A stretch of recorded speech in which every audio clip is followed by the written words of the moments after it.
معزز و محترم حاضرین سامعین اور ناظرین، آج ہم انشاءاللہ 5 مکی صورتیں جو سبھی حوامیم میں سے ہیں، حامیم سے شروع ہونے والی صورتیں ہیں۔ سورۃ حامیم، السجدہ، سورۃ الشورى، سورۃ الزخرف، سورۃ الدخان اور سورۃ الجاثیہ کے مضامین کا انشاءاللہ اجمالی جائزہ لیں گے۔ تمام صورتیں جیسے عرض کیا ہے مکی ہیں اور حوامیم میں سے ہے۔ ایک حامیم ہم نے کل پڑھی ہے اور ایک انشاءاللہ آنے والے کل پڑھیں گے، اور ان میں سے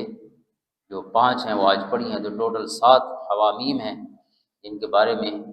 جو کل حدیث پاک عرض کی تھی۔ آقا کریم علیہ السلام کا ارشاد ہے کہ یہ لباب القرآن ہے، قرآن کریم کا مغز ہے یہ صورتیں۔ اس میں یہ تقریباً درمیانی دور ہے حضور علیہ السلام کے جو مکی قیام ہے، مکہ میں اعلان نبوت کے بعد کے جو 13 سال ہیں، ان کے نمبر جو ہیں وہ 41 سے 45 تک ہیں، جو ان کی مصحفی ترتیب ہے، اور نزولی ترتیب بھی ملتی جلتی ہے، تقریباً ایک ہی ترتیب ہے، یعنی 61 سے لے کر 65 تک، 61، 62، 63، 64، 64 اور 65، یعنی جس ترتیب سے اتری ہیں اسی ترتیب میں قرآن مجید میں موجود ہے، اور مصحفی ترتیب میں بھی اسی طرح۔ ان کے جو موضوعات مشترک ہیں وہ تو وہی مکی موضوعات ہیں۔ توحید کا بیان ہے، توحید پر دلائل ہیں، پوری کائنات میں بکھرے ہوئے خالق کائنات کے حسن تخلیق کے جو مظاہر ہیں، یعنی جن کو ہم مظاہر فطرت کہیں، ان سے بھی دلائل لائے گئے ہیں، اور خود انسانی وجود سے،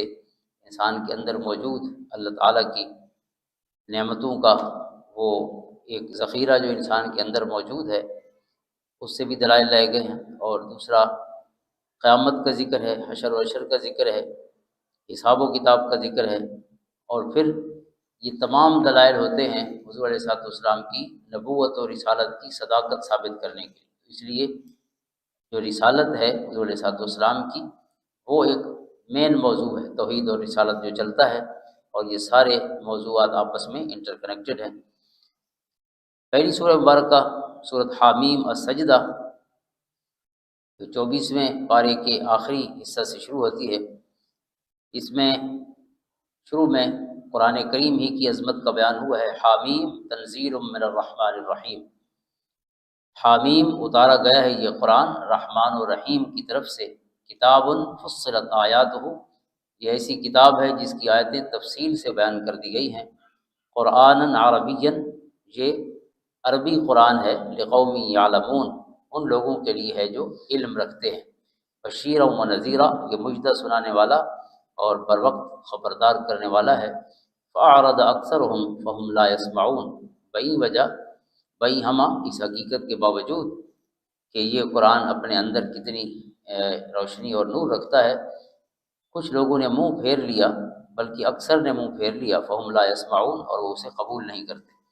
اور کہتے ہیں قلوبنا فی اکنۃ مما تدعونا الیہ، کہ ہمارے دل غلافوں میں ہیں، لپٹے ہوئے ہیں، ہمیں شرح صدر حاصل نہیں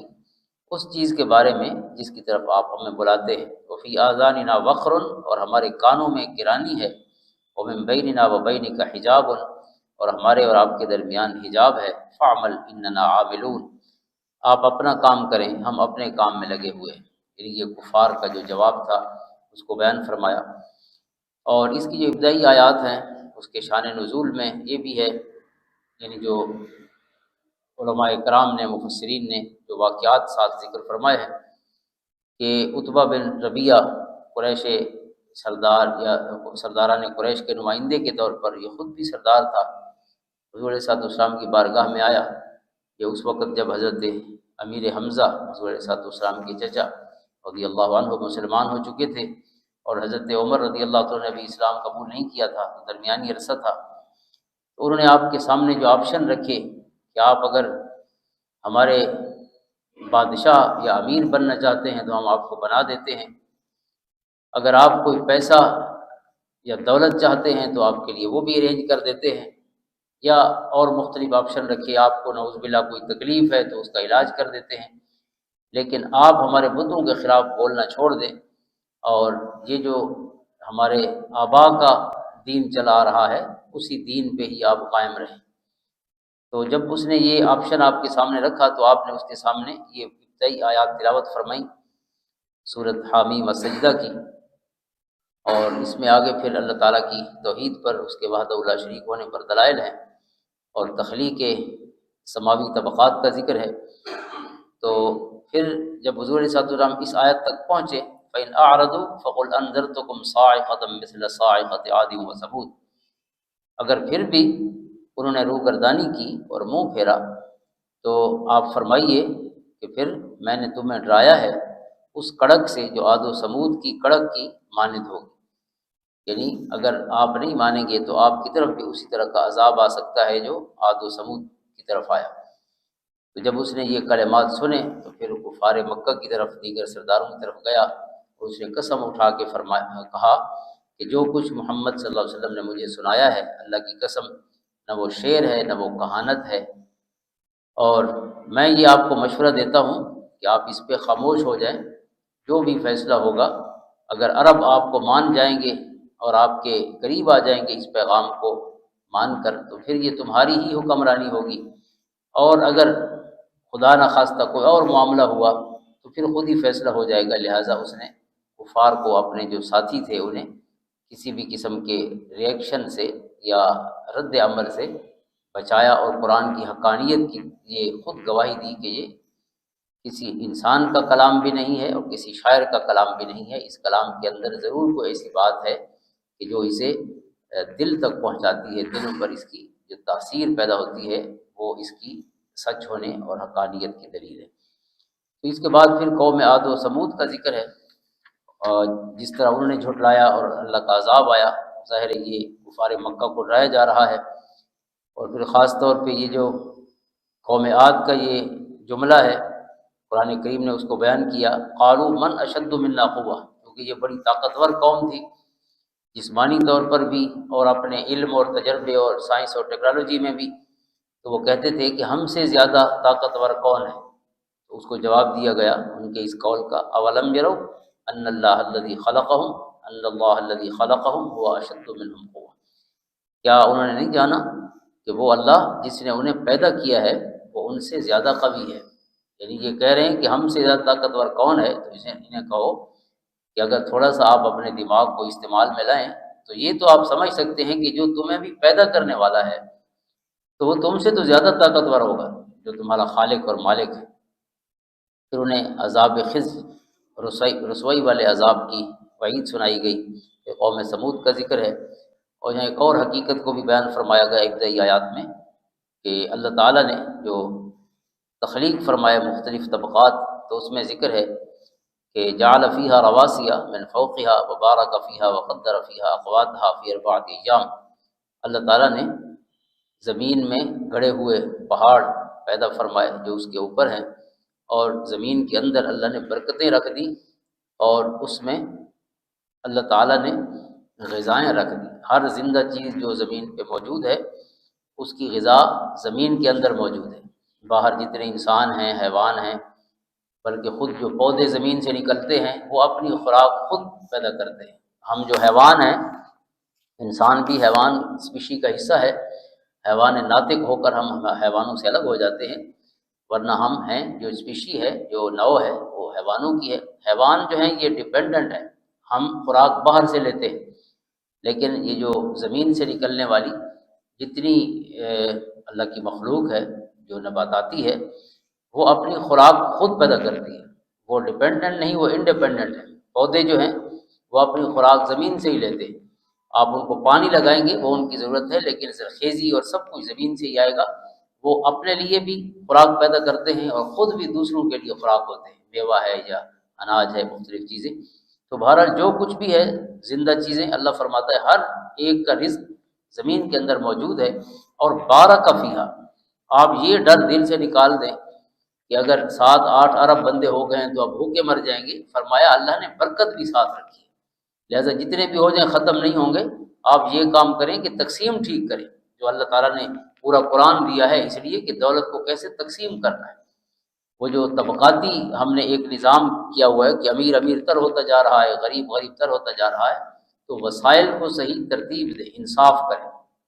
جس کا قرآن بار بار حکم دیتا ہے۔ کمی کسی چیز کی نہیں ہے، صرف مینجمنٹ کی کمی ہے، مس مینجمنٹ ہے۔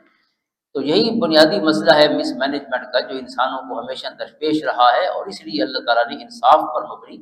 اور توازن اور ہر قسم کے اعتدال پر مبنی نظام عطا فرمایا، جس میں نہ نہ تفریط ہے نہ افراط ہے، یعنی بالکل بیلنسڈ، ویل بیلنسڈ، انتہائی متوازن جو نظام حیات ہے رب نے عطا فرمایا۔ تو ہمارا فرض یہ ہے کہ ہم اس نظام حیات کو اپنائیں، باقی اللہ جانے اور رزق جانے، وہ ہماری پریشانی نہیں ہے۔ ہماری پریشانی اللہ کے حکم کو نافذ کرنا ہے،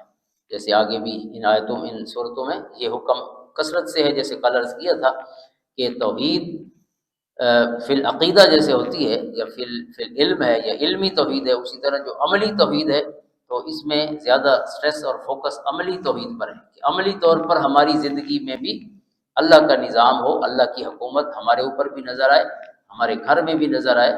اور اگر ہمیں اللہ ملک دے دے مسلمانوں کو، تو اس ملک میں بھی اللہ کی حکمرانی اور حاکمیت نظر آنی چاہیے، بندوں کی نہیں۔ بندے قانون کے سامنے جو ہے وہ ایک جیسے ہیں، بادشاہ سے لے کر نیچے تک ہر کوئی برابر ہے۔ حضور صلی اللہ علیہ وسلم نے فرمایا میری بیٹی فاطمہ بھی اگر اس طرح کا کوئی کام کرے گی تو جو سزا فاطمہ مخزومی کے لیے ہے وہی فاطمہ بنت محمد صلی اللہ علیہ وسلم رضی اللہ تعالیٰ عنہ ان کے لیے۔ یہ انصاف پر مبنی نظام تھا۔ تو ہمارا فرض ذمہ داری یہ ہے، یہ نہیں کہ ہم اس ڈر سے دنیا کو ڈرائے رکھیں پوری زندگی کہ بھوکے مر جاؤ گے، بچے کم پیدا کرو۔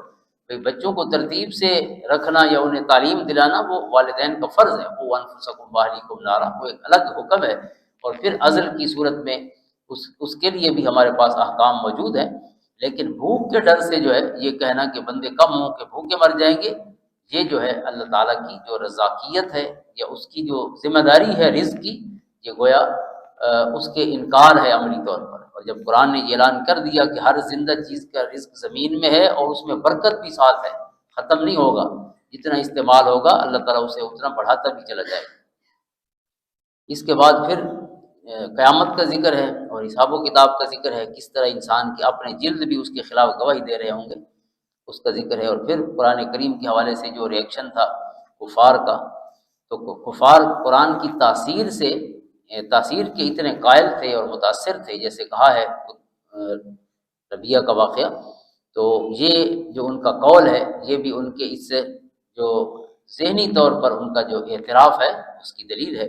وقال الذین کفروا لا تسمعوا لهذا القرآن والغوا فیہ لعلکم تغلبون، کفار کہنے لگے کہ مت سنا کرو اس قرآن کو، بلکہ جب قرآن پڑھا جا رہا ہو تو شور و غل مچا دیا کرو،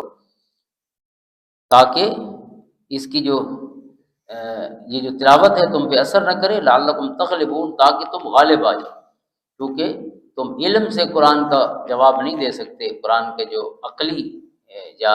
قرآن کریم کا جو ایک یعنی دلیل کے حوالے سے جواب ہے، چونکہ وہ ممکن نہیں، لہٰذا یہ جو بچگانہ ایک حرکت ہے کہ جب قرآن پڑھا جائے تو تم شور شرابہ کیا کرو تاکہ سنائی نہ دے، یعنی اثر سے تو وہ بچ نہیں سکتے، اور ان کا یہ اعتراف ہے کہ قرآن جب دل تک پہنچتا ہے تو پھر دل کو متاثر کر دیتا ہے، لہٰذا انہوں نے جو وے آؤٹ اس کا ڈھونڈا قرآن کی تاثیر سے بچنے کا، وہ قرآن کو نہ سننا ہے، شور شرابہ کرنا ہے۔ پھر یہ آیات بہت اہم ہیں جس میں انسانوں کے اس اللہ کے ساتھ جو تعلق ہے، ربط ہے، استقامت والا، اس کا ذکر فرمایا، یعنی جس کو توحید عملی کہیں، ان الذین قالوا ربنا اللہ ثم استقاموا، جنہوں نے کہا ہمارا رب اللہ ہے اور پھر اس پر جم گئے، یعنی صرف زبان سے نہیں کہا بلکہ ان کی پوری زندگی اس ان کے دعوے کی دلیل بن کے دنیا کے سامنے آ گئی کہ جب واقعی اللہ کو ماننے والے تھے، اس لیے ان کی زندگی میں، ان کی انفرادی اور اجتماعی حیات میں اللہ ہی کے احکام کا رنگ نظر آ رہا ہے۔ پھر اللہ تعالیٰ نے آگے ان کی جزائیں بیان فرمائی اور کچھ احکام کا ذکر فرمایا، اور پھر آگے آیا سجدہ ہے، آیات سجدہ میں بھی اللہ تعالیٰ نے اپنی نشانیوں کا ذکر فرمایا ہے جو کائنات میں بکھری ہیں، اور اس سورہ مبارکہ کے آخر میں بھی اللہ تعالیٰ نے انہی نشانیوں کی طرف اشارہ فرمایا، سنریہم آیاتنا فی الآفاق وفی انفسہم حتی یتبین لہم انہ الحق، ہم دکھائیں گے انہیں اپنی نشانیاں، اپنی آیات، آفاق میں بھی اور ان کی اپنے نفسوں میں بھی، تاکہ ان پر واضح ہو جائے کہ قرآن واقعی حق ہے۔ یہ آخری سیکنڈ لاسٹ آیا ہے،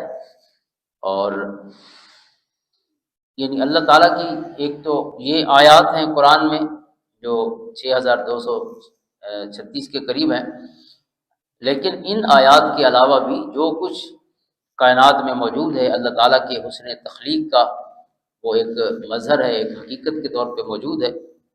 لہٰذا قرآن نے کہا کہ اگر آپ آنکھیں کھولیں تو آپ کو آیات ہی آیات نظر آئیں،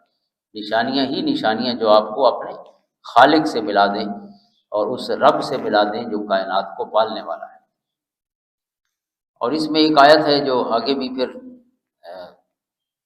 دوبارہ بھی بیان ہوا ہے وہ خیال، بلکہ اس سے پہلے بھی بہت دفعہ وَلَقَدْ آتَيْنَا مُوسَى الْكِتَابَ فَاخْتُلِفَ فِيهِ، اور ہم نے عطا فرمائی موسیٰ علیہ السلام کو کتاب جس میں بہت اختلاف کیا گیا۔ یعنی یہ بار بار قرآن نے جو اور ان کے جرائم بیان کیے ہیں، جو چارج شیٹ بیان کی ہے بنی اسرائیل کی یا خاص طور پہ قوم موسیٰ کی، تو اس میں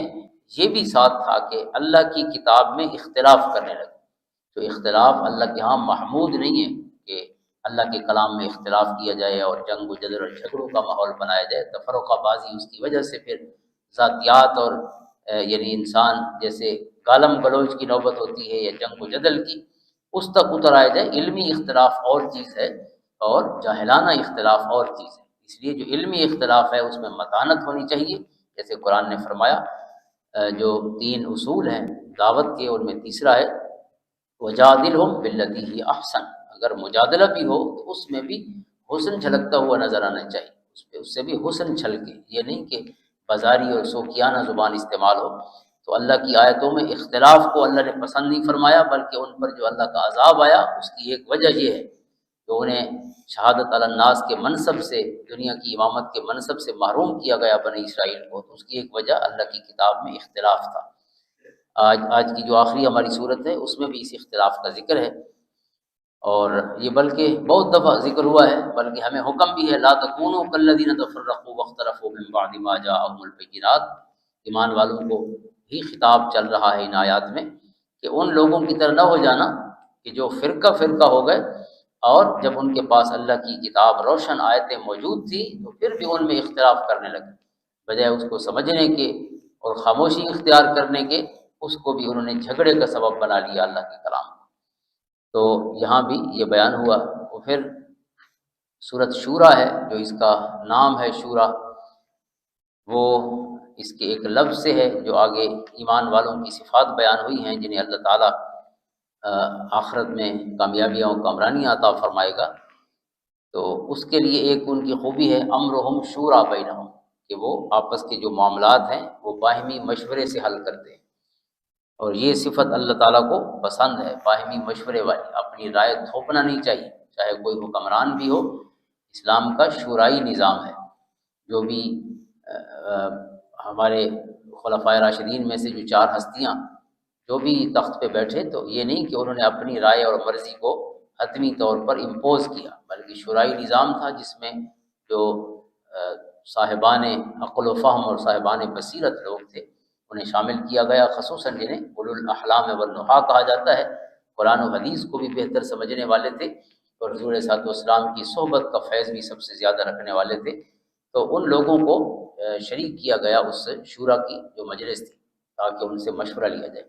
اور حضور علیہ السلام جن کے قلب اطہر پہ قرآن اترتا رہا، اور براہ راست اللہ تعالیٰ جن کو روشنی اور نور عطا فرماتا رہا، بلکہ لتحکم بین الناس بما اراک اللہ، ہم نے آپ کو جو دکھا دیا ہے اس کے مطابق فیصلہ فرمائی۔ اللہ صرف آپ کو باتیں سناتا نہیں رہا بلکہ دکھاتا رہا حقائق کو۔ کہتے ہیں شنیدہ کئی بہت مانند دیدہ، کہ دیکھی ہوئی چیز جیسی سنی ہوئی نہیں ہو سکتی، سنی ہوئی ہے، اور جس کو دیکھ لے انسان تو اس کا جو یقین ہے اور علم میں کمال ہے اور گہرائی اور گہرائی ہے وہ اپنے معراج پہ پہنچ جاتی ہے۔ تو اللہ نے آپ کو چیزیں بتائی نہیں ہیں، دکھا دی ہے۔ تو جس کو سب کچھ دکھا دیا گیا ہے اس ہستی کو بھی حکم ہے شاورہم فی الامر، کہ کچھ معاملات ایسے ہیں کہ جو ہم جن کو آپ تک اس کے بارے میں کوئی فیصلہ نہیں پہنچاتے، بلکہ آپ اپنے غلاموں سے مشورہ فرمائیے، اور پھر جو بھی مشورے میں طے ہو اس کے مطابق آپ فیصلہ فرمائیے، اور اپنا جو بھی آگے وے آؤٹ ہے اس کے مطابق چلیے۔ تو یہ کیوں کہا گیا کہ مشورہ اللہ کی بارگاہ میں اتنا اہم ہے، اور تاکہ مشورہ رسول صلی اللہ علیہ وسلم کی سنت بن جائے، اور جس طرح اور حضور علیہ السلام کا اسوہ حسنہ ہے، اس میں یہ معاملہ اور یہ صفت اور وصف بھی انسان کے اندر ہونا چاہیے۔ امرہم شورا بینہم، ایمان والوں کی اس کو ایک وصف کے طور پہ بیان فرمایا گیا۔ تو سورت کا نام بھی اسی اس میں گرامی کے ساتھ ہی ہے۔ اور حضرت ابن عباس رضی اللہ تعالیٰ عنہ، حضرت قتادہ رضی اللہ تعالیٰ عنہ کی ایک روایت ہے کہ اس سورہ مبارکہ کی 3 آیتیں وہ کہتے ہیں وہ مدنی ہیں۔ ویسے تو مکی صورت ہے لیکن 3 آیات مدنی ہیں۔ ان میں سے ان کے قول کے مطابق ایک قل لا اسألکم علیہ اجرا الا المودۃ فی القربى، اللہ تعالیٰ نے حضور علیہ السلام کو حکم فرمایا کہ آپ فرمائیے مجھے کوئی اجر نہیں چاہیے اس تبلیغ کا آپ سے، الا المودۃ فی القربى، مگر صرف یہ قرابت کی محبت۔ اور قرابت کی محبت میں علماء نے کہا سب سے پہلے حضور کی قرابت کی محبت اور پھر اپنی قرابت کی محبت۔ جو بھی ہمارے ساتھ اللہ نے جوڑ دیے ہیں رشتہ دار، وہ ننھال ہیں ددے حال ہیں، ان کے ساتھ محبت کرنا یہ اللہ کے حکم کا حصہ ہے۔ لہٰذا اگر وہ قطع تعلقی کی کوشش بھی کریں پھر بھی ان کے ساتھ تعلق جوڑ کے رکھنا چاہیے۔ حضور کا حکم ہے صل من قطعک، اس کے ساتھ بھی جوڑ کے رکھیے جو آپ کے ساتھ توڑنا چاہتا ہے یا توڑ چکا ہے، اسے بھی ٹوٹنے نہ دیجیے۔ آپ یک طرفہ یہ محبت اور تعلق کی ٹریفک چلاتی رہی۔ اور سب سے پہلے پھر حضور صلی اللہ علیہ وسلم کے اہل بیت اطہار کی محبت، جو کہ القربہ، بخاری شریف کی حدیث ہے، حضرت ابو بکر صدیق رضی اللہ تعالیٰ عنہ کا جو قول ہے گویا اس آیت کریمہ کی تشریح ہے، وہ فرماتے ہیں کہ مجھے اپنے رشتہ دار جو ہیں ان کے ساتھ صلہ رحمی سے بھی پہلے محبوب ہے کہ میں حضور کے رشتے نبھاؤں، حضور صلی اللہ علیہ وسلم کا جو رشتہ ہے اس کے ساتھ صلہ رحمی کروں۔ جس طرح صلہ رحمی اپنے رشتوں کے ساتھ ضروری ہے، ان میں بھی پہلے نمبر پر حضور کے جو مبارک رشتے ہیں، بنو ہاشم، حضور علیہ السلام کے خصوصاً وہ جن پر اہل بیت اطہار کی یہ مبارک جو ٹرم اور اصطلاح ہے وہ صادق آتی ہے، ان کے ساتھ تعلق پیار محبت کا، ادب محبت کا رکھنا چاہیے، جہاں خصوصاً مودت کا لفظ ہے۔ مودت یہ خاص محبت ہے دل کی، تو ان کے ساتھ یہ پیار محبت کا تعلق قائم رکھنا چاہیے۔ یہ آیت بھی آپ فرماتے ہیں کہ یہ مدنی ہے، ابن عباس جو ترجمان القرآن ہے رضی اللہ تعالیٰ عنہ، اور دوسری آیت آپ فرماتے ہیں وَلَوْ بَسَطَ اللَّهُ الرِّزْقَ لِعِبَادِهِ لَبَغَوْا فِي الْأَرْضِ۔ 2 آیتیں ہیں جہاں رزق سے متعلق اس سورہ مبارکہ میں۔ ایک اللہ لطیف بعبادہ یرزق من یشاء وهو القوی العزیز، اللہ تعالیٰ بہت مہربان ہے اپنے بندوں پر اور جسے چاہتا ہے رزق عطا فرماتا ہے، اور وہ بہت قوی ہے اور زبردست اور غالب ہے۔ یعنی یہ خطرہ نہ کرو کہ وہ رزق دینا چاہے گا اور کوئی درمیان میں رکاوٹ بن جائے گا، تو وہ قوی اور عزیز ہے، اس کی صفت، وہ دینا چاہے تو کائنات ساری مل کے بھی آپ سے ایک لقمہ بھی نہیں کھینچ سکتی۔ اور دوسری آیت رزق کے متعلق یہ ہے جو ابن عباس فرماتے ہیں، یہ مدنی آیت ہے کہ اگر اللہ تعالیٰ اس رزق کو اپنے تمام بندوں کے لیے کھول دیتا، کشادہ کر دیتا، ہر کوئی ایک جیسا امیر ہوتا، لبغوا فی الارض، تو فرمایا وہ سرکشی کرنے لگتے زمین میں، ولکن ینزل بقدر ما یشاء، لیکن اللہ تعالیٰ اس لیے اتارتا ہے اندازے کے ساتھ جتنا چاہتا ہے۔ یہ بھی اس کا ایک فیصلہ ہے خالق کائنات کا، اس کا حکیمانہ فیصلہ ہے کہ سب کو ایک جیسا امیر کر دے تو پھر کوئی کسی کی خدمت کیوں کرے، ہر کوئی امیر ہوں، اور جب سارا پیسہ انسان کے پاس آ جائے تو پھر وہ سہولتیں کہاں سے لیں، کیونکہ ہم تو لوگوں کو نوکر رکھ کے ہی سہولتیں، جس کے پاس پیسہ زیادہ ہوتا ہے پھر وہ نوکر رکھتا ہے، کھانے پکانے والا بھی ہے اور صفائی والا بھی ہے اور ڈرائیور بھی ہے اور گارڈ بھی ہیں، اور پھر زمیندارہ ہے تو زمین کو آباد کرنے والے ہیں، مزارع ہیں، تو یعنی خود سہولت لیتا چلا جاتا ہے۔ تو اگر ہر کوئی ایک جیسا امیر ہوتا تو کوئی کسی کی خدمت ہی نہ کرتا، تو پھر وہ پیسے لے کر بھی کیا کرتا جب سارا کام وہ اسی طرح خود پسینہ پسینہ ہو کے ہی کرتا رہتا۔ تو اس طرح ایک نظام ہے اللہ تعالیٰ نے، ہر ایک کو ایک دوسرے کی اپنی اپنی ضرورتیں ہیں، ان کے ساتھ اللہ نے ہمیں ایک دوسرے کے ساتھ جوڑ دیا ہے، تو یہ اس کا فیصلہ ہے، فرمایا کہ وہ حساب کتاب سے رزق اتارتا ہے۔ اور تیسری آیت آپ فرماتے ہیں والذین اذا اصابهم البغی هم ینتصرون، جو ایمان والوں کے آگے صفات ہیں جو ہم مطالعہ قرآن کے منتخب نصاب میں بھی پڑھ چکے ہیں اس سے پہلے گزشتہ سال۔ تو اس میں ایک آیت یہ بھی ہے کہ اگر ان پر کوئی زیادتی کی جاتی ہے تو انہیں اللہ تعالیٰ فرماتا ہے کہ یہ اجازت ہے کہ وہ اس کا مناسب بدلہ لیں۔ ویسے تو یہ بیانیہ جملے میں بیان ہوا کہ وہ مناسب بدلہ لیتے ہیں، کیونکہ مکہ میں بدلہ لینے کی اجازت نہیں تھی، تو حضرت ابن عباس فرماتے ہیں کہ یہ جو بدلہ لینے کا وصف بیان ہوا ہے یہ چونکہ مدینہ میں اجازت دے دی گئی تھی کہ وَإِنْ عَاقَبْتُمْ فَعَاقِبُوا بِمِثْلِ مَا عُوقِبْتُمْ بِهِ، وہ بھی مکی صورت ہے، لیکن اس کی ان آیات کے بارے میں بھی ہے کہ وہ مدنی ہیں، کہ اگر تمہیں کوئی زیادتی کرے تو اتنا تم کر سکتے ہو جتنا اس نے کیا ہے، جیسے یہاں فرمایا وَجَزَاءُ سَیِّئَةٍ سَیِّئَةٌ مِثْلُهَا، برائی کا بدلہ اسی کی مثل برائی ہے، آگے نہیں بڑھنا چاہیے۔ علماء فرماتے ہیں یہ بظاہر تو اجازت ہے بدلہ لینے کی کہ جتنا آپ کے خلاف کسی نے کیا ہے آپ اتنا کریں، لیکن اگر اس پہ غور کیا جائے تو اجازت نہیں ہے، یہ منع کیا گیا ہے۔ کیسے؟ کہ جتنی کسی نے زیادتی کی ہو اتنی زیادتی کرنا اور آگے نہ بڑھنا انسان کے مزاج کے ہی خلاف ہے۔ اگر ہمیں کوئی گالی دے تو ہم تو چاہتے ہیں کہ اگر جیب میں پسٹل ہو تو بس اس کو اڑا دیا جائے، اس کو زندہ نہیں ہونا چاہیے جس نے مجھے گالی دی۔ اب کیا گالی کا بدلہ یہ ہے؟ قرآن و حدیث نے اس برائی کتنی ہے اور ہم اس کا نتیجہ کیا؟ اینٹ کے جواب میں پتھر مار رہے ہیں۔ اللہ فرماتا ہے جتنا اس نے کیا ہے اتنا کریں، اس سے آگے نہیں بڑھنا۔ تو فرمایا یہ جو بدلہ لینا ہے اس حد تک جتنا اس نے کیا ہے، یہ اتنا مشکل کام ہے، یہ طبیعت و مزاج انسانی کے خلاف ہے۔ لہذا جو آگے ہمارے پاس آپشن بچتا ہے وہ اگلے لفظ ہیں قرآن کی فمن عفا و اصلح فاجرہ علی اللہ، جو معاف کر دے اور اصلاح کر دے اس کا اجر اللہ کے ذمہ کرم پہ ہو جاتا ہے۔ لہذا ہمارے پاس جو صحیح جو راستہ بچتا ہے جو قابل عمل وہ معاف کرنا ہی ہے۔ اور آخری آیت ہے اس رکوع کی وَلَمَنْ صَبَرَ وَغَفَرَ إِنَّ ذَلِكَ لَمِنْ عَزْمِ الْأُمُورِ، جس نے صبر کیا، اپنے مزاج کو کنٹرول رکھا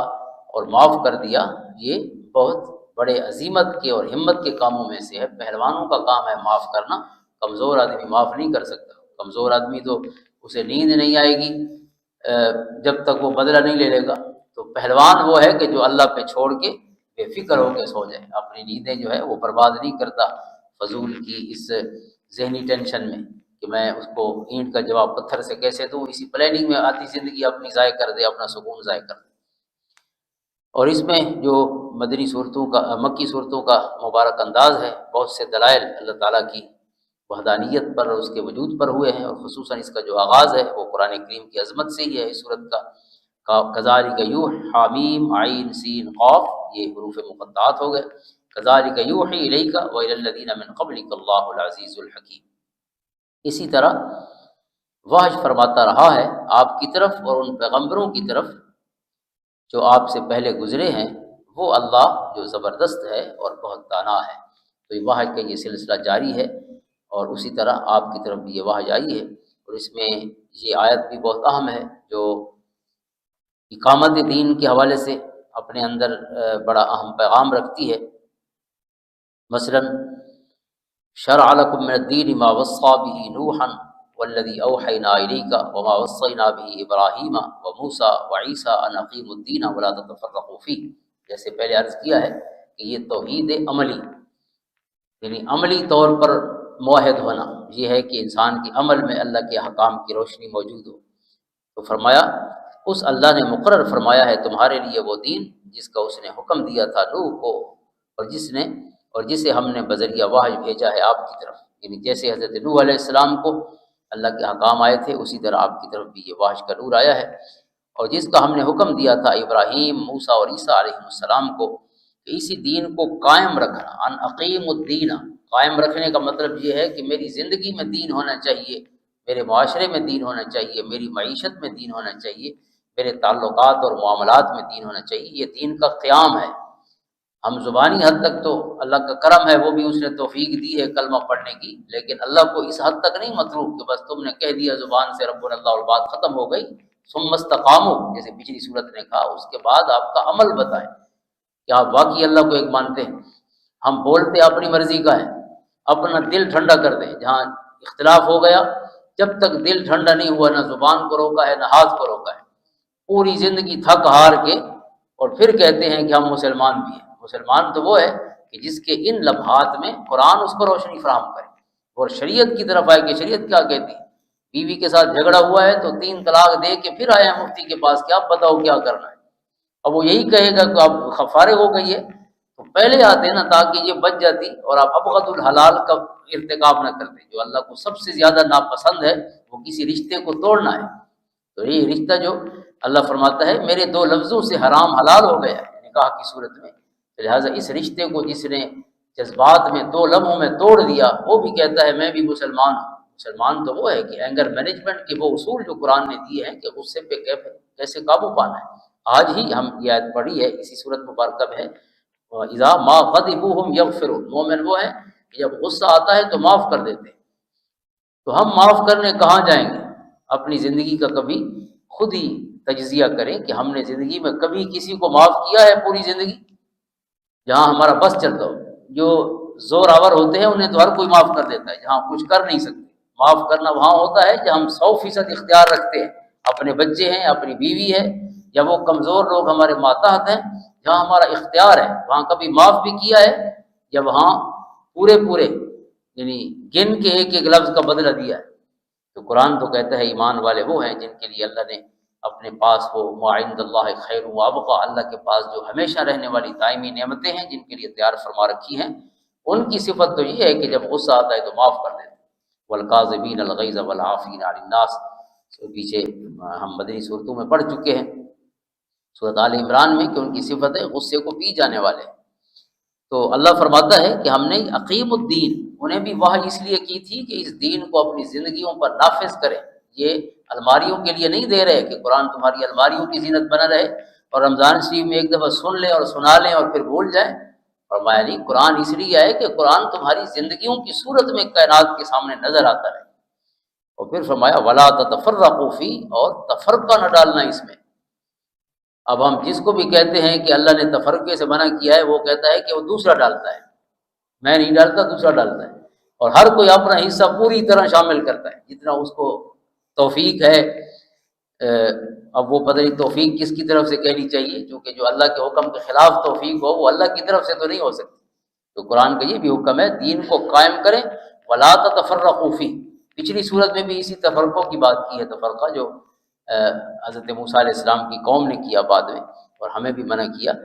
کہ اس میں اللہ کا قرآن واضح ہے، اس کے رسول کی حدیث واضح ہے، اور پھر مبارک عمل ہے صحابہ اہل بیت اطہار کا۔ اتنا پیارا کھلا میدان ہو اور پھر بھی بندہ ایک دوسرے کو ٹکرے مار رہا ہو، تو آپ خود سوچیں اس سے زیادہ افسوسناک بات کیا ہو سکتی ہے۔ پھر فرمایا کبر علی المشرکین ما تدعوہم الیہ، مشرکین پر یہ بات بہت گراں گزرتی ہے جس طرف آپ انہیں بلاتے ہیں۔ اور پھر آخری حصہ جو ہے اس آیت کا بڑا اہم ہے، اللہ یجتبی الیہ من یشاء، اللہ تعالیٰ چن لیتا ہے اپنی طرف جس کو چاہتا ہے، ویہدی الیہ من یریب، اور ہدایت دیتا ہے اپنی طرف اسے جو اس کی طرف رجوع کرتا ہے۔ یعنی یہ اللہ تعالیٰ کا فضل ہے، جس کو ہدایت کا نور عطا فرمائے اور جس کو اس سے محروم کر۔ پھر آگے وہی بات ہے وما تفرقوا الا من بعد ما جاءهم العلم بغیا بینہم، اور نہ فرقوں میں بٹے وہ پچھلے لوگ اور پچھلی قومیں مگر اس کے بعد کہ آ گیا ان کے پاس صحیح علم۔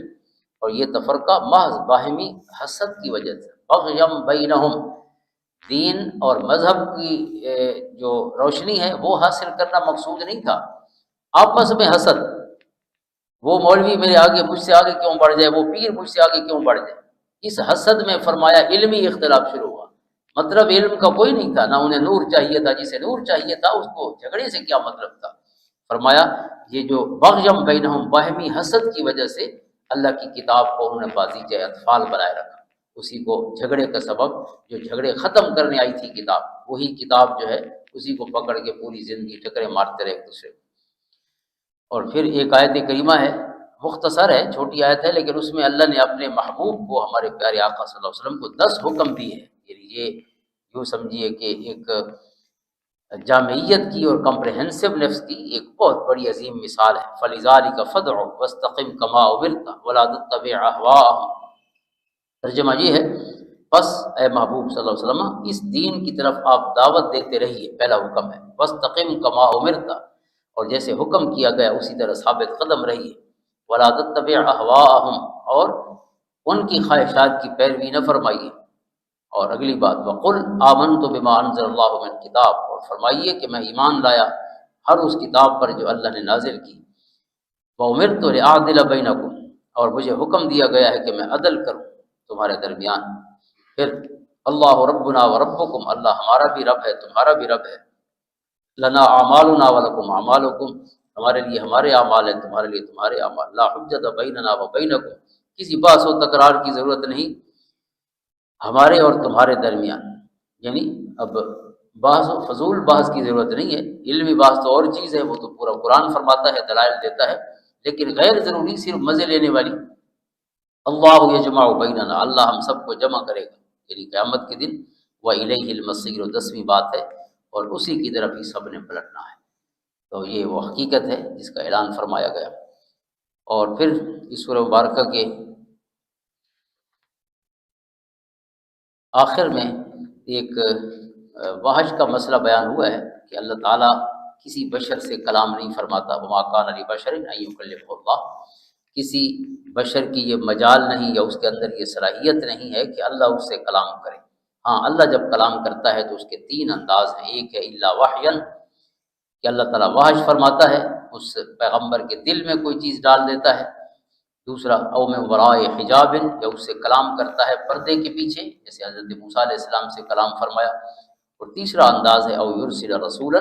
یا اللہ تعالیٰ اپنا کوئی پیغمبر فرشتہ بھیجتا ہے، یعنی حضرت جبریل علیہ السلام۔ یہ تین انداز ہیں اللہ کے پیغام کو سننے کے یا اسے حاصل کرنے کے، اس کے علاوہ کسی کی یہ طاقت نہیں ہے کہ اللہ سے ہم کلام ہو سکے کوئی عام شخص، فیوحی بإذنہ ما یشاء، اور وہ وحی کرے اس کے حکم سے جو اللہ تعالیٰ چاہے، فرشتہ یعنی وہ پیغام پہنچائے۔ انہ علی حکیم، بلا شبہ وہ اونچی شان والا اور بہت دانا ہے۔ اور اس میں ایک اور چیز بھی بیان ہوئی ہے، اس صورت میں بھی، اگلی صورت میں بھی، اگلی صورت میں اس کا اشارہ ہے کہ یہ جو بیٹا یا بیٹی پیدا ہوتا ہے یہ اللہ کے فیصلے سے ہے، یخلق ما یشاء یہب لمن یشاء اناثا ویہب لمن یشاء الذکور، اللہ جسے چاہتا ہے بیٹیاں عطا فرماتا ہے، جسے چاہتا ہے بیٹے عطا فرماتا ہے۔ اب یہاں پہل بھی بیٹی سے کی گئی ہے، پہلے اللہ تعالیٰ نے بیٹے کا ذکر نہیں فرمایا، پہلے بیٹیاں فرمایا، اور پھر فرمایا جسے چاہتا ہے جوڑے دیتا ہے، بیٹیاں بیٹے دونوں عطا فرماتا ہے، ویجعل من یشاء عقیما، اور جسے چاہتا ہے بنا دیتا ہے اس کو بانجھ، یہ نہ بیٹی ہوتی ہے نہ بیٹا ہوتا ہے، تو یہ اس کا فیصلہ ہے۔ اس کو پوری زندگی جو ہے اپنے آپ کو نفسیاتی مریض نہیں بنا دینا چاہیے، اگر بچے نہ ہوں یا بیٹیاں ہوں اور بیٹا نہ ہو، یہ اس کا فیصلہ ہے، اور اس کی رضا سے راضی ہونا ہی انسانیت کا کمال ہے، یہی مطلوب ہے کہ اللہ جو تیرا فیصلہ ہے ہم اس پر راضی ہیں۔ اور اگلی سورہ مبارکہ بھی حامیم سے شروع ہونے والی ہے، سورۃ زخرف۔ ویسے زخرف جو ہے اس کا جو لغوی معنی ہے سونے کو بھی کہتے ہیں اور حسن کے کمال کو بھی کہتے ہیں، کوئی چیز جب اپنی حسن، اپنی زینت اور اپنی پیک پہ اور اپنی معراج پہ پہنچے، اس حسن اور زیب و زینت کو بھی زخرف کہا جاتا ہے، اور سونے کو بھی زخرف کہتے ہیں، کیونکہ اس کے اندر پھر ذکر ہے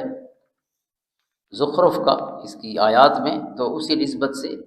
سورہ مبارکہ کا اس میں گرامی ہے۔ وزخرفا، یہ آیت نمبر 35 ہے، جس میں وزخرفا کا لفظ ہے کہ وہ جو سونے کے کنگن کا اس میں ذکر ہے، تو لفظ زخرف وہاں پہ آیا، تو اسی نسبت سے سورہ مبارکہ کا نام ہے۔ اس صورت کے شروع میں بھی قرآن کریم ہی کی عظمت بیان ہوئی ہے، حامیم والکتاب المبین، حامیم قسم ہے اس کتاب مبین کی، انا جعلناہ قرآنا عربیا لعلکم تعقلون، ہم نے اسے اتارا ہے عربی زبان میں اس قرآن کریم کو، تاکہ تم اس کے مطالب کو سمجھو، جو کہ پہلے مخاطبین جو ہیں وہ عربی تھے، تو یہ ان کی اپنی زبان تھی، ماں بولی تھی، تو اللہ کا کلام، اللہ تعالیٰ تو محتاج نہیں ہے کسی زبان کا، لیکن بندہ محتاج ہے جو کہ زبان کا، تو اللہ نے اس زبان کا انتخاب فرمایا۔ اور پھر یہ ہے کیونکہ یہ ایسی بولی ہے کہ جس کے اندر بہت زیادہ وسعت ہے، اس زبان میں ایک لفظ کے بہت سے معنی، یا بہت سے معنی کے لیے ایک لفظ کے یعنی کئی معنی مفاہیم ادا ہو سکے مختلف کیفیات میں، تو بڑی وسعت ہے اس میں۔ تو اللہ کا کلام جو ہے چونکہ اس میں کئی پرتیں ہیں میننگز کی، تبیانا لکل شیء ہے، تو یہی زبان اللہ کے کلام کی اس وسعت کو اٹھا سکتی تھی، تو اللہ نے اس کو پسند فرمایا۔ اور سامنے والے جو تھے وہ تو خود عربی تھے، لیکن یہ زبان وہ ہے کہ قیامت تک یہ قابل فہم ہوگی، لوگ اس کو سمجھ سکیں گے جو بھی کوشش کرے گا، لہٰذا اللہ نے اس زبان کو پسند فرمایا تاکہ یہ قیامت تک اللہ کا پیغام چلے۔ اور پھر اس میں اللہ تعالیٰ کی عظمتیں بیان ہوئی ہیں، اس کی نشانیاں بیان ہوئی ہیں، جیسے آسمان سے پانی کا اترنا اور یہ سارا سلسلہ، اور جوڑے جوڑے انسان کا پیدا ہونا۔ اور پھر اس میں ایک آیت کریمہ ہے کہ ہم نے جو تمہارے لیے یہ کشتیاں مسخر فرمائی ہیں یا جانور پیدا کیے ہیں جن پر تم سوار بھی ہوتے ہو، اور جب اب یہ ہمیں جو ایک حکم اس میں دیا گیا ہے لتستووا علی ظہورہ ثم تذکروا نعمت ربکم اذا استویتم علیہ، کہ جب تم ان بڑی بڑی جو سواریاں اللہ نے تمہارے لیے بنائی ہیں، جو گھوڑے ہیں یا ہاتھی ہیں،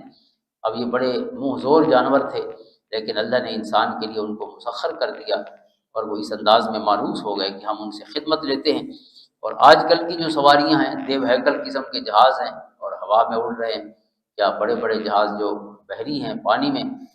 لاکھوں ٹن سامان اٹھا کر وہ تیر رہے ہوتے ہیں، تو اللہ فرماتا ہے کہ یہ وہ رب ہے جس نے تمہارے لیے کائنات میں موجود ان چیزوں کو مسخر کیا ہے جن کو جوڑ کر تم نے یہ اتنے اپنے خدمت کے لیے چیزیں بنا لی ہیں۔ تو اس لیے جب بھی ان پر سوار ہو تو کہا کرو سبحان الذی سخر لنا ھذا وما كنا له مقرنین وانا الی ربنا لمنقلبون، یعنی اللہ کی نعمتوں کو یاد کرنا چاہیے، اس کا شکر ادا کرنا چاہیے۔ پاک ہے وہ ذات جس نے فرما بردار بنا دیا اسے ہمارے لیے، جو بھی سواری ہو کہ اللہ نے ہماری خدمت میں اس کو لگا دیا۔ وما كنا له مقرنین، اور ہم اس پر قابو پانے کی قدرت نہ رکھتے تھے۔ وَإِنَّا إِلَىٰ رَبِّنَا لَمُنقَلِبُونَ، اور یقیناً ہم اپنے رب کی طرف لوٹ کر جانے والے ہیں۔ یعنی اس حال میں بھی موت کو یاد رکھنا چاہیے تاکہ انسان کی جو توجہ ہے اخلاص کی اللہ کی ذات کے ساتھ قائم رہے۔ اور پھر اس کے بعد جو مشرکین کا ایک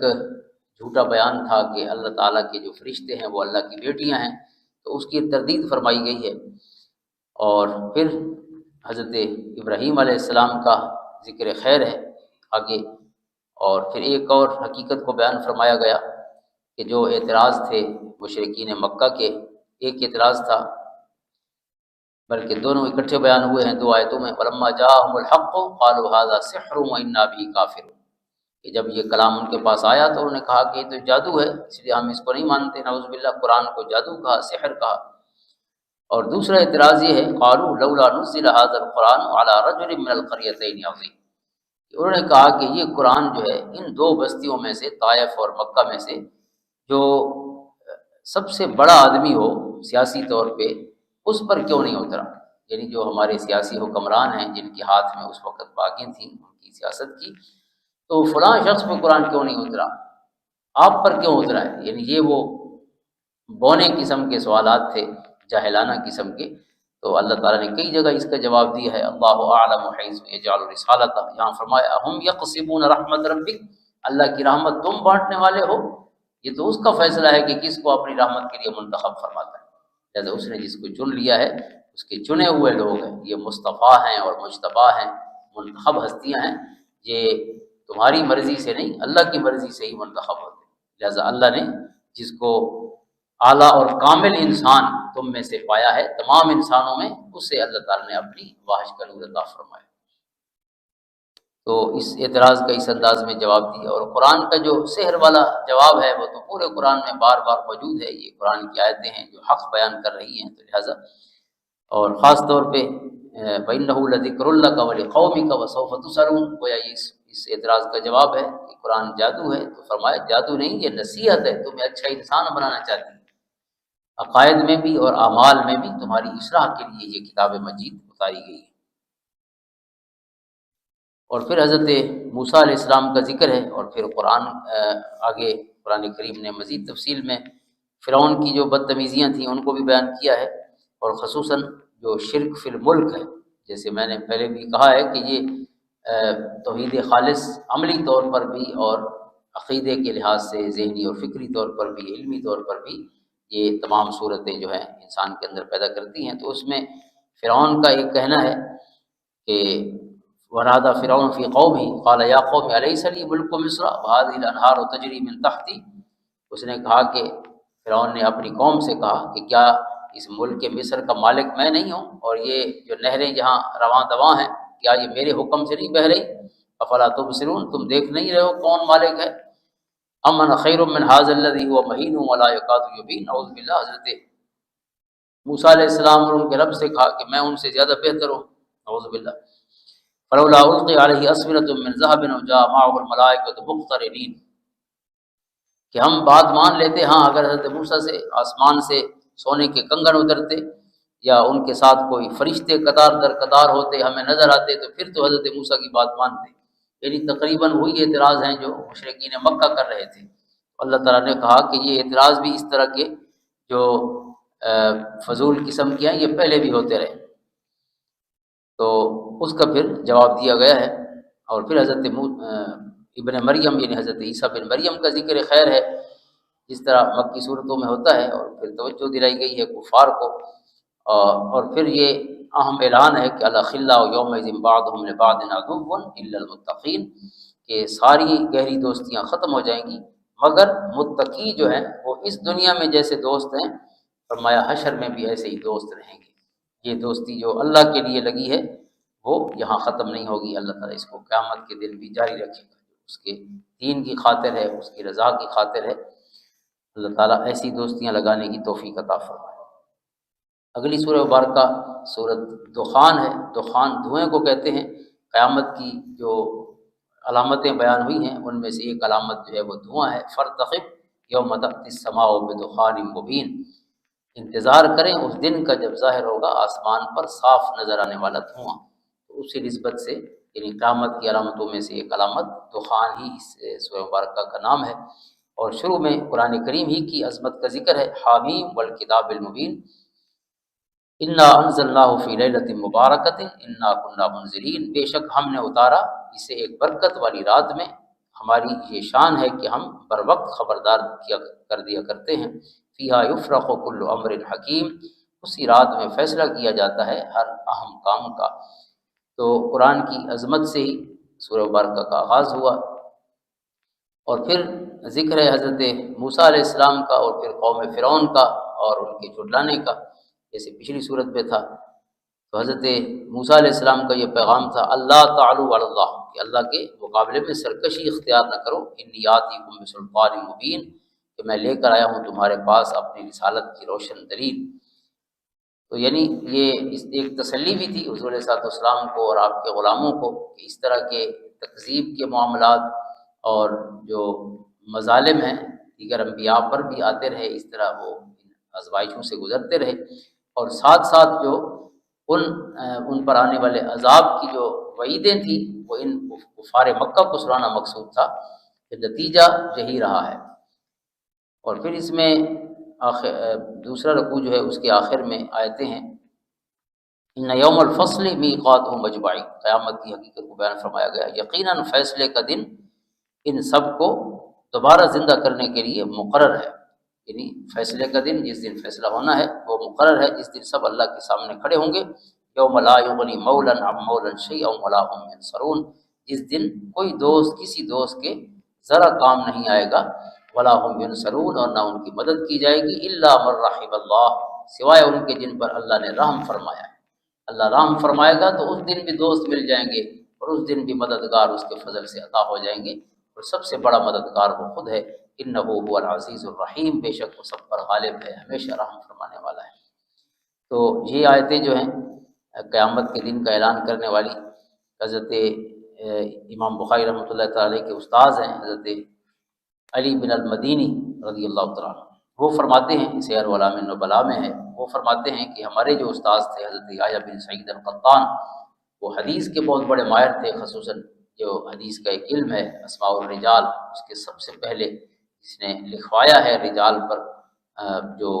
جرح و تعدیل کے متعلق کلام، تو وہ حضرت یحییٰ بن سعید ہے، یعنی بہت بڑا نام ہے تبع تابعین میں۔ فرماتے ہیں جس طرح وہ حدیث کے ماہر تھے، اللہ نے انہیں قرآن کا ذوق بھی کمال عطا فرمایا، اور ایک دن جیسے حدیث ختم ہوئی، درس ختم ہوا،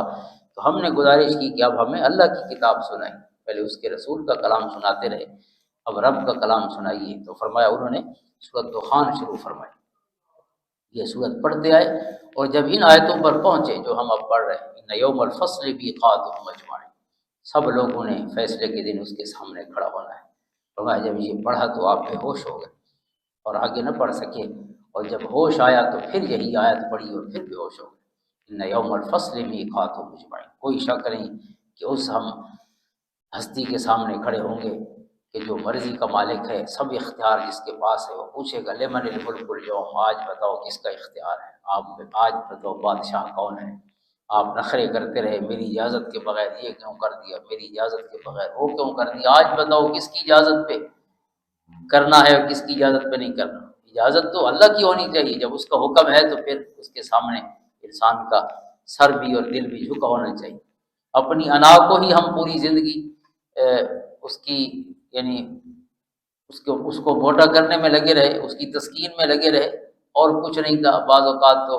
علماء فرماتے ہیں کہ بندہ دین کی خدمت کر رہا ہوتا ہے لیکن وہ بھی اپنی انا کی تسکین ہوتی ہے، پتہ نہیں ہوتا کہ اللہ کی رضا کے لیے ہے یا یہ صرف لوگوں سے واہ واہ سننے کے لیے ہے، یا پیسوں کے لالچ میں ہے، یہ شہرت کے لیے ہے۔ اللہ تعالیٰ اخلاص عطا فرمائے، اور جیسے اس کو پسند ہے اس طرح اللہ تعالیٰ دین کی خدمت کی اور دین پر عمل کی توفیق عطا فرمائے۔ اس کے بعد پھر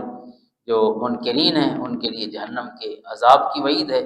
اور جو متقین ہیں اور جو مومنین ہیں، جو ماننے والے ہیں، ان کے لیے جنتوں کی بشارتیں ارشاد فرمائی گئی۔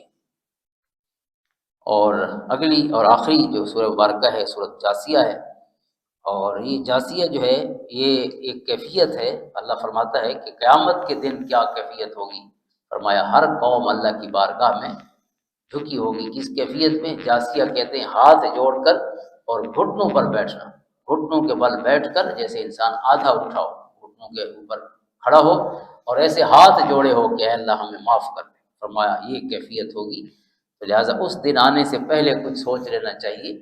کہ یہ مجبوری والی کیفیت بھی آنی ہے۔ وَتَرَىٰ كُلَّ أُمَّةٍ جَاثِيَةً، اور آپ دیکھیں گے ہر گروہ کو کہ وہ گھٹنوں کے بل گرا ہوا ہوگا اور منتیں سماجتے کر رہا ہو۔ كُلُّ أُمَّةٍ تُدْعَىٰ إِلَىٰ كِتَابِهَا، ہر گروہ کو بلایا جائے گا اس کے صحیفہ عمل کی طرف۔ الْيَوْمَ تُجْزَوْنَ مَا كُنتُمْ تَعْمَلُونَ، اور انہیں کہا جائے گا آج تمہیں بدلہ دیا جائے گا جو کچھ تم کیا کرتے تھے۔ هَذَا كِتَابُنَا يَنطِقُ عَلَيْكُمْ بِالْحَقِّ، یہ ہمارا نوشتہ ہے جو بولتا ہے تمہارے بارے میں سچ۔ إِنَّا كُنَّا نَسْتَنسِخُ مَا كُنتُمْ تَعْمَلُونَ، ہم لکھ لیا کرتے تھے تم دنیا میں جو بھی کرتے تھے۔ یہ وہ صحیفہ ہے تمہارے نامہ اعمال کا جس میں سب کچھ لکھا ہوا ہے۔ اس سورہ مبارکہ کا آغاز بھی قرآن کریم کی عظمت و شان کے بیان سے ہوا، اور پھر اللہ تعالیٰ کی وحدانیت پر، اس کے وجود پر دلائل ہیں آفاق سے بھی اور انفس سے بھی۔ اور پھر جو منکرین ہیں ان کے لیے کہا گیا تلک آیات اللہ نتلوها علیک بالحق فبأی حدیث بعد اللہ وآیاتہ یؤمنون، یہ سب نشانیاں ہیں اللہ کی قدرت کی جو ہم بیان فرماتے ہیں آپ کے سامنے حق کے ساتھ۔ فبأی حدیث بعد اللہ وآیاتہ یؤمنون، بس وہ کون سی ایسی بات ہے جس پر وہ اللہ اور اس کی آیتوں کے بعد ایمان لائیں گے؟ یعنی اللہ کا کلام روشن آیتیں ان کے سامنے موجود ہیں اور پھر دلائل پوری کائنات کے موجود ہیں، اس کو بھی نہیں مانتے تو پھر اور کیا مانیں گے؟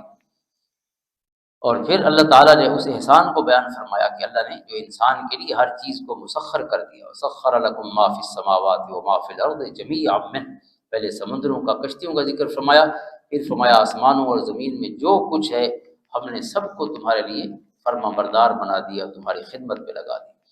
اور پھر ایک اور اہم آیت ہے جو اصول بیان فرمایا گیا، من عمل صالحا فلنفسہ ومن اساء فعلیہا، جو نیک عمل کرتا ہے اس کا اپنا بھلا ہے، اور جو برا کرتا ہے اس کا وبال بھی اسی پر ہے، کسی اور کو نقصان نہیں ہونا، ہماری برائی ہمارے گلے ہی پڑ رہی۔ یہی حکم پیچھے صورت آج کی پہلی صورت جو آپ نے پڑھی ہے اس میں بھی گزرا، 24ویں پارے کی آخری آیت ہے من عمل صالحا فلنفسہ، کہ جس نے اچھا کام کیا اس کا اپنا فائدہ ہے، اور اگر خدا نخواستہ وہ برائی کی طرف گیا تو اس کا اپنا ہی نقصان ہے۔ وما ربک بظلام للعبید، اللہ تعالیٰ بندوں پر ظالم نہیں ہے، بندے خود ظالم ہیں، اپنے اوپر خود ہی ظلم کرتے۔ تو اس اصول کو بیان فرمایا، اور پھر جیسے پہلے عرض کیا ہے کہ جو بنی اسرائیل تھے جو ان کا اختلاف تھا اللہ کی آیتوں میں، اس کو بیان فرمایا وَآتَيْنَاهُمْ بَيِّنَاتٍ مِّنَ الْأَمْرِ فَمَا اخْتَلَفُوا إِلَّا مِن بَعْدِ مَا جَاءَهُمُ الْعِلْمُ بَغْيًا بَيْنَهُمْ، صرف ایک دوسرے کے حسد و عناد کی وجہ سے اللہ کے کلام میں اختلاف کیا، ورنہ وہ صاف ستھرا کلام تھا، صاف آیات تھی، ان میں کوئی جھگڑنے کی بات نہیں تھی۔ اور پھر ہمیں حکم فرمایا حضور صلی اللہ علیہ وسلم کو خطاب فرما کے ثُمَّ جَعَلْنَاكَ عَلَىٰ شَرِيعَةٍ مِّنَ الْأَمْرِ فَاتَّبِعْهَا، پھر ہم نے پختہ کر دیا آپ کے لیے صحیح راہ کو، یہ دین شریعت سے مراد سیدھا راستہ، یہ سیدھا راستہ ہم آپ کے لیے واضح کر دیا، فَاتَّبِعْهَا، پر اس کی پیروی کیجیے۔ یہ اس لیے قرآن نہیں آیا کہ اس کو الماری میں رکھیے، فَاتَّبِعْهَا، اس کو اپنی زندگی اور عمل میں لائیے، وَلَا تَتَّبِعْ أَهْوَاءَ الَّذِينَ لَا يَعْلَمُونَ، اور ان لوگوں کی خواہشات کی پیروی نہ کریں جو بے علم ہے اور جانتے نہیں۔ لہٰذا یہ بڑی اہم آیت ہے، جیسے عرض کیا ہے ان تمام صورتوں میں، ویسے پورے قرآن میں بھی ظاہر ہے یہ غالب موضوع ہے، ان صورتوں میں حوامیم میں خصوصاً توحید عملی کا، کہ اللہ چاہتا ہے کہ یہ قرآن تمہاری زندگیوں پر نافذ ہو، اس لیے نہیں کہ الماریوں میں پڑا رہے پوری زندگی۔ قرآن پڑھنے اور پڑھانے والے بھی عمل نہیں کرتے اور کون عمل کرے؟ جس نے پڑھا ہی نہیں، اس نے پوری زندگی قرآن کو نعوذ باللہ اس قابل ہی نہیں سمجھا کہ اس کی طرف توجہ کی جائے کہ وہ ہم سے چاہتا کیا ہے۔ جو پورا نظام حیات لے کے آیا ہے، میں زندگی کا کوئی فیصلہ تو قرآن سے بھی پوچھ لوں، جب ہر زبان میں قرآن کا ترجمہ موجود ہے، نیٹ پہ موجود ہے قرآن، آپ موبائل پہ لکھیں کہ کس بارے میں مجھے آیات چاہیے، وہ ساری آیات آپ کے سامنے ڈھونڈ کے گوگل رکھ دے گا، اور پھر بھی ہم کبھی ضرورت ہی محسوس نہ کریں تو اس سے بڑھ کے اور بدقسمتی کیا ہو سکتی ہے۔ اور یہ آیت کریمہ بھی اہم ہے، اس کے لیے حضرت تمیم داری کا ایک قول ہے جو معجم میں امام طبرانی نے اس کو روایت فرمایا، معجم کبیر میں، کہ حضرت مسروق کہتے ہیں کہ میں مکہ گیا اور ایک شخص نے مجھے کہا کہ حضرت تمیم داری جو صحابی تھے فوت ہو گئے تھے، اس نے مجھے کہا کہ ایک دفعہ وہ یہاں نماز پڑھ رہے تھے، تہجد پڑھ رہے تھے، اور میں نے تہجد میں انہیں یہ آیت پڑھتے ہوئے دیکھا۔ جب اس آیت پہ پہنچے تو فرمایا یرددھا وہو یبکی، وہ روتے رہے اور بار بار یہ آیت پڑھتے رہے، اور وہ آیت یہ ہے ام حسب الذین اجترحوا السیئات ان نجعلهم کالذین آمنوا وعملوا الصالحات سواء محیاهم ومماتهم ساء ما یحکمون۔ کیا خیال کر رکھا ہے ان لوگوں نے جو گناہ گار ہیں، برے کام کرتے ہیں، ان کا خیال ہے کہ ان نجعلهم کالذین آمنوا وعملوا الصالحات، ہم انہیں انہی کی مانند بنائیں گے جو ایمان لائے اور نیک کام کیے۔ ان کا خیال ہے کہ دونوں ایک جیسے ہوں گے، سواء محیاهم ومماتهم، ان کی زندگی اور مرنا دونوں کا ایک جیسا ہوگا، ساء ما یحکمون، بہت برا فیصلہ کرتے ہیں۔ جو اللہ کو ماننے والے ہیں، اللہ کی بات ماننے والے ہیں، ان کا مقام کہاں، اور جو منکرین ہیں یا جو سستی کرنے والے ہیں اس باب میں، فرمایا یہ دونوں برابر نہیں ہو سکتے۔ افمن کان مؤمنا کمن کان فاسقا، کیا مومن اور فاسق برابر ہو سکتے ہیں؟ سورہ سجدہ کی آیت ہے۔ اور پھر دہریوں کا یہ قول کہ ما ہی الا حیاتنا الدنیا نموت و نحیا، قرآن میں کئی جگہ بیان ہوا ہے کہ وہ کہتے ہیں کہ نعوذ باللہ آخرت کی کوئی زندگی نہیں ہے، بس یہی زندگی ہے، اسی میں ہم بس زمانہ ہمیں زندگی دیتا ہے اور زمانہ ہی ہمیں مارتا ہے۔ ما یہلکنا الا الدہر وما لهم بذلک من علم انہم الا یظنون، ہمیں اس حقیقت کا کوئی علم نہیں جو تم بیان کرتے ہو، ہم تو صرف اندازہ لگاتے ہیں، اور ہمارا اندازہ یہ ہے کہ بس ہم ایسے ہی پیدا ہو گئے اور ایسے ہی مر جائیں گے، باقی بعد میں اٹھنا نہیں اور کوئی حساب کتاب نہیں ہونا۔ اور آخری رکوع میں پھر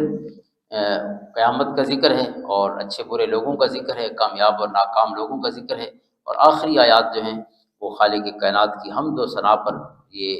اختتام ہو رہا ہے سورہ مبارکہ کا۔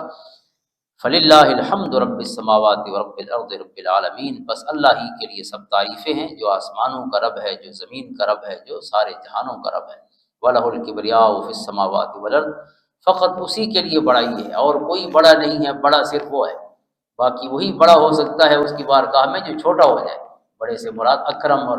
اتقا، عزت پا سکتا ہے جو اتقا ہے، جس کے دل میں اس کا ڈر و خوف موجود ہے، تو اس کے ساتھ جو تواضع انکساری والا تعلق قائم کر کے اس کی بارگاہ سے عظمتوں کی خیرات پا سکتا ہے، ورنہ بڑا صرف وہ ہے، اللہ اکبر اس کی شان ہے، کبریائی اس کے لیے ہے۔ وَهُوَ الْعَزِيزُ الْحَكِيمُ، وہی عزت والا ہے، وہی حکمت والا ہے۔ اس کی حدیث پاک میں حضور نے وضاحت فرمائی کہ اللہ تعالیٰ فرماتا ہے الکبریاء و ردائی، کبریائی اور بڑائی فرمایا میری چادر ہے، والعظمت و ازاری، اور عظمت جو ہے میرا لباس ہے۔ فمن نازعنی واحدا منہما قذفتہ فی النار، جو مجھ سے یہ چھیننے کی کوشش کرے گا میں اسے دوزخ میں ڈال دوں گا، یعنی جو بڑا بننے کی کوشش کرے گا، فرمایا اس کے لیے دوزخ تو ہو سکتا ہے اور کوئی ٹھکانہ نہیں ہو سکتا۔ شیطان نے کہا انا خیر منہ، ہمیشہ کے لیے مردود ہو گیا۔ اللہ تعالیٰ اپنی رضا، اپنے محبوب علیہ السلام کی اطاعت کے راستے پر چلنے کی توفیق عطا فرمائے۔ اللہم صلی